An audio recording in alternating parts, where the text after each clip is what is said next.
ಯಾರು ನಂಗೆ ಕೇಳಿದರು ದಾರಿನ ನಾನೇ ಕಳೆದು ಹೋಗಿರುವೆ ಅಂದೇನ ಎಡವಿದ ಕಲ್ಲಿನಲು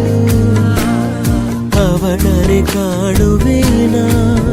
ಹೋರಾದಿಯಂದು ಬಾಲ್ಯದಲ್ಲಿ ಹಿಡಿದಂತ ಮೊಗಲ ಚೆಟ್ಟೆಯಲ್ಲಿ ಪಡೆದಂತ ಸಂತಸ ಇಂದು ಮತ್ತೆ ನನಗಿಲ್ಲಿ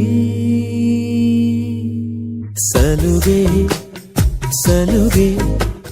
ಸ್ನೇಹ ಸಲುಗೆ ಒಲವ ಕಡೆಗೆ ನಡೆವ ಘಳಿಗೆ ಎದೆಯೊಳಗೊಂದು ಮೌನ